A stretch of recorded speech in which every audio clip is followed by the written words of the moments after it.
Hello everyone! In this video, let me discuss to you the topic all about bonds. Now, let's begin. So, bond, it is defined as a security that gives the owner the right to receive a predetermined amount in a certain future date called maturity date. So, what is security? Security is a financial instrument, typically any financial asset, so kaperahan, that can be traded. When we say traded, it can be sold, it can be both. Pwede siyang bilhin, pwede siyang ibenta. So now this time, we have here, gives the owner the right to receive. We have the owner. Sino ang magiging owner natin when we talk about bond or bonds? And then, the right to receive a predetermined amount. Take note, predetermined, ibig sabihin, alam na kung magkano ang ipabayad, magkano ang maibabalik sa owner na pera in a certain future date. There is a future date. Ibig sabihin, may hangganan, may maturity date, kung hanggang kailan lang. Pag natapos yung date na yon, pag dumating yung date na yon, kailangan maibalik na yung predetermined amount sa owner, yung tinatawag nating bond. Okay, to discuss it more further, let's have another definition. It is also a written and signed promise to pay a certain sum of money on a certain date. Para siyang note. 'Di ba? Para siyang promissory note. There's an agreement. Kasulatan siya na kung saan permado siya ng borrower, siya ka ng lender. And then nakasaad doon ang date kung kailan siya babayaran ng buo. Okay? Next, it is a written and signed promise that investment. Take note, that investment. We have the word debt investment. Investment siya pero utang. Utang na kailangang na kung saan i-invest ng borrower, in which an investor loans money to an entity. Investor, ito yung borrower, ito yung nangungutang. So, he loans money to an entity, typically corporate or governmental. Pwedeng sa mga corporation, mga private sectors, or pwede naman sa sa government, which borrows the funds for a defined period. Sabihin, naka-specific na yung length of time. For example, good for 1 year, 2 years, 3 years, so on and so forth. At a variable or fixed interest rate.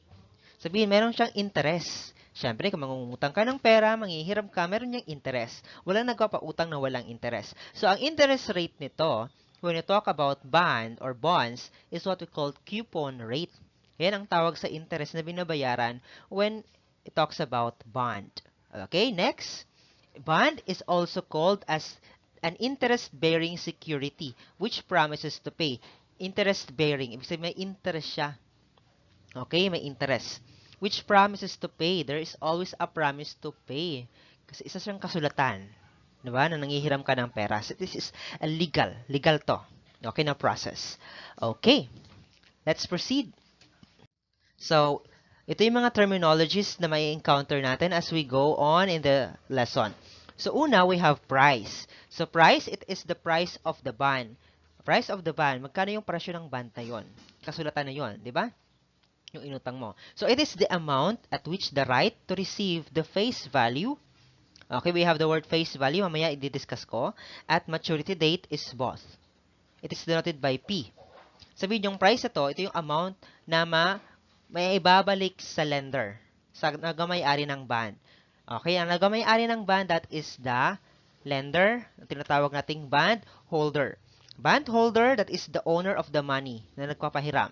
Bond holder or the owner. Okay, bond holder or the owner of the money. Okay, and then yung nangungutang naman, ang tawag natin sa kanya ay siya ay tinatawag nating bond issuer. Borrower or bond issuer. Kasi siya ang mag-i-issue ng interest, di ba? I-issue niya yung bond na yun, yung piniram niyang pera after, ay pagdating ng maturity date. Okay? So, the price of the bond is denoted by P. So, we have the word coupon. So, coupon, it's the periodic interest payment that the bondholder or the owner of the money of the bond receives during the time between purchase date, kung kailan yon kinuha yung bond na yon, yung amount na yon, kailan hiniram, and maturity date sa pagitan ng dalawang ito. Usually receive semi-annually. So, ito ay nare-receive yung coupon na yan, ito yung interest. Ito yung interest talaga. Amount ng interest na ibibigay sa bondholder ng borrower kada semi-annually, every 6 months or every half a year. So, yun binabayaran ang coupon or the interest, the payment for the interest. So, since we have your periodic interest payment, di ba, nakalagay dyan, periodic interest payment. Then, the coupon rate, of course, that is only the rate per coupon payment period, denoted by R. Rate lang yan, usually expressed in percentage or in decimal form. Then the face value, also called as the par value, it is the amount payable on the maturity date denoted by F.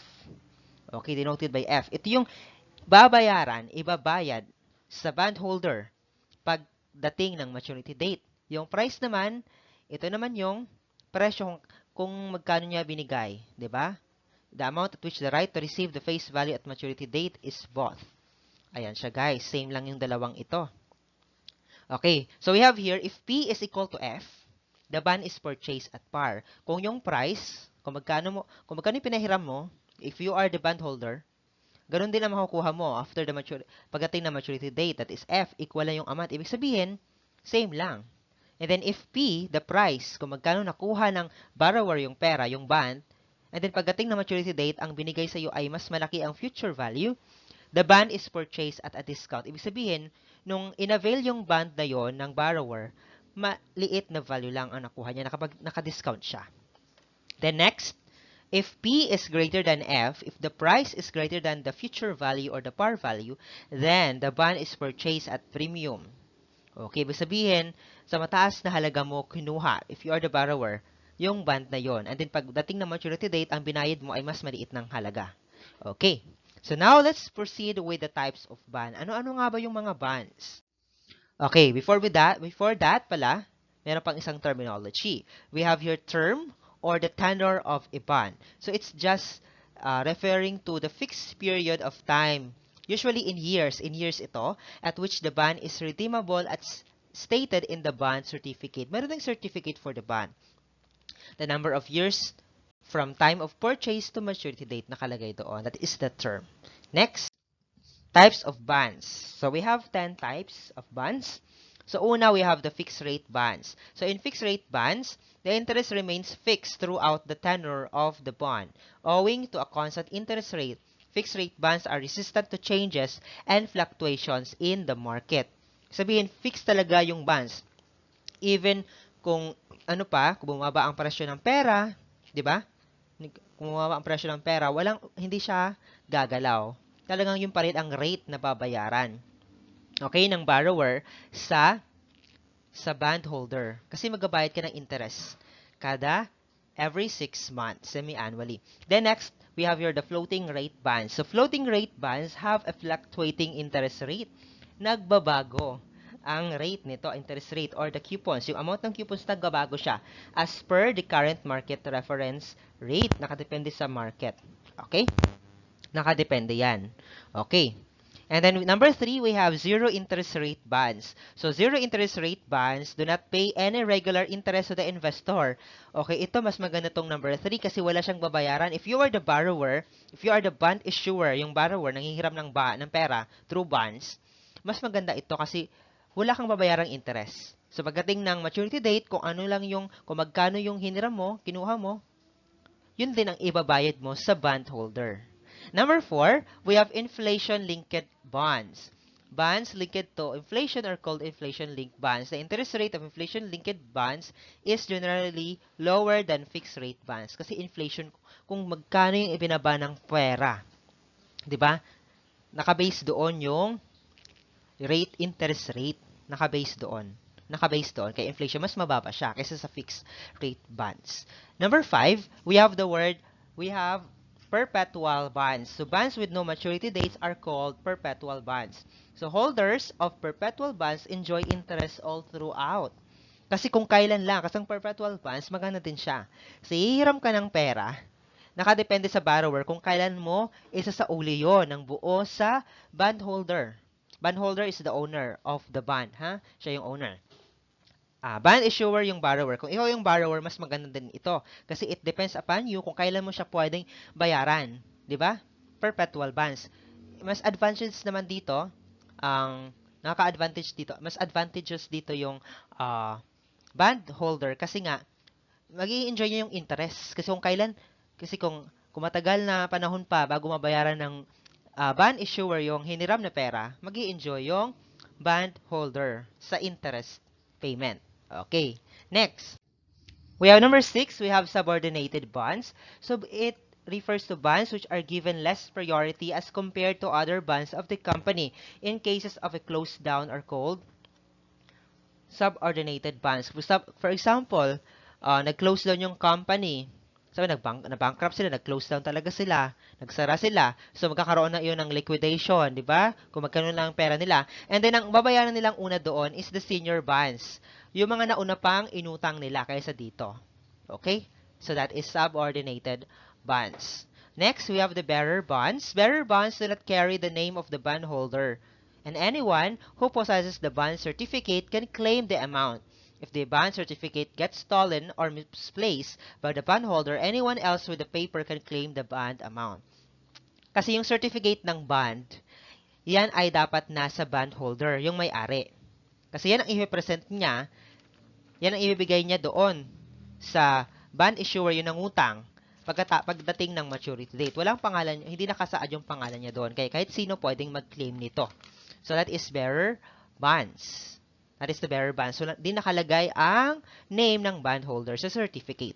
8 is war bonds. Ito yung ginagamit pag may gera-gera.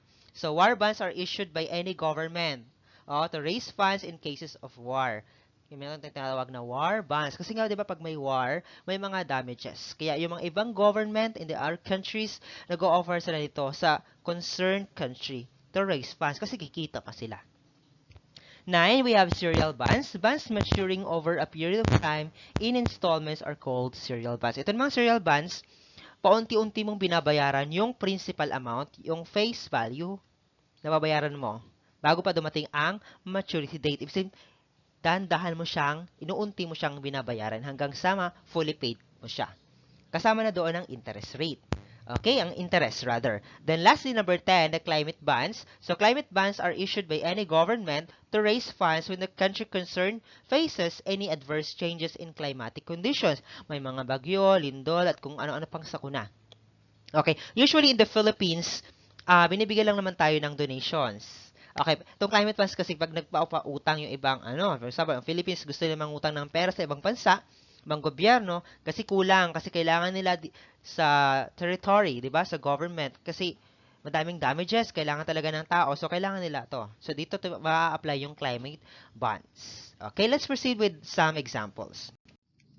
Example number 1, determine the amount of the semi-annual coupon for a bond with face value of 350,000 pesos that pays 15%.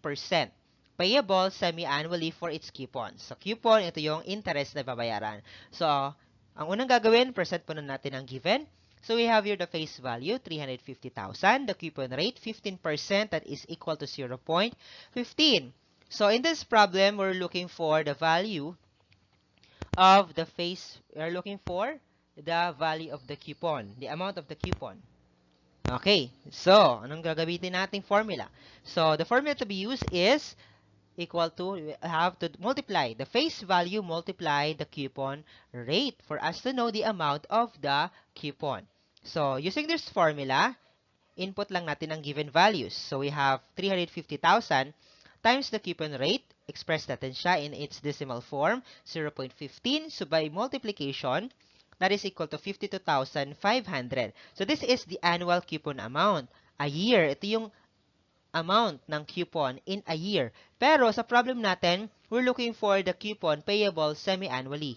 So, half a year or about 6 months lang. So, this annual coupon, i-divide lang natin to sa 2. So, yan. This will be the formula. 52,500 divided by 2. By division, so we will get 26,250 pesos. Ito na yung amount ng coupon na babayaran semi-annually. So, don't forget to include the conclusion. So, our conclusion would be, thus, the amount of semi-annual coupon is 26,250 pesos. Okay, let's proceed to example number 2. Example number 2. The face value of a zero coupon bond that will mature in 6 months is 9,370 pesos. Okay, zero coupon bond, di ba? Walang babayarang interest. if the yield to maturity of the bond is estimated to be 2.1%, what must be the price of the bond today? Okay, natag natin ang given. So the given here, we have the face value, the time of maturity, that is 6 months, that is 0.5 year. Yield to maturity rate is 2.1 or equal to 0.021. We have the new word here, term, yield to maturity. So what is yield to maturity? So yield to maturity, abbreviated as YTM, is the internal rate of return required for the present value of all the future cash flows of the bond. That is the sum of the face value and the coupon payments to equal the current bond price. Kailangan natin to. Okay, so ang YTM, the yield to maturity, ito yung class. This is only the sum ng face value. Pag sinabing face value, ito yung ibabayad, 'di ba? Ng borrower pagdating ng maturity date plus the coupon payments. Yung pag sinabing coupon payments, yung babayaran niya semi-annually. Yung interest yan. Pag pinagsabi mo yung dalawa, that is now the yield to maturity. At yan ay equal doon sa current bond price. Pag sinabing current bond price, yung presyo ngayon ng bond, kung ngayon mo siya babayaran. Okay. In this problem, ang binigay is just the rate. Just the rate. Ang hinahanap is the current bond price. We're looking for the value of the YTM or the current bond price. Okay. So, that is the present value. So, all we need to do is to find the present value of 9,370 pesos. Kasi ito yung face value. Kasi ito yung magiging future value. Ito yung babayaran ng borrower pagdating ng 6 months. 9,370 pesos. Ito yung babayaran niya. So, in this case, we will be using the concept of compound interest. So, let's use the formula of the present value in compound interest. That is, P is equal to F all over 1 plus R raised to T. F is the future value or the par value, the face value dito sa bond, rate, the given rate, and then the given time. Input lang natin ang mga given values. So the face value or the future value is 10,370 pesos. 1 plus the rate, that is 0.021. The time here expressed in years, that is 0.5 year. Using your calculator, add mo na natin itong dalawa. That is 1.021. Then, using your scientific calculator, input this one, yung nasa denominator, 1.021 raised to 0.5. The answer would be 1.01044546.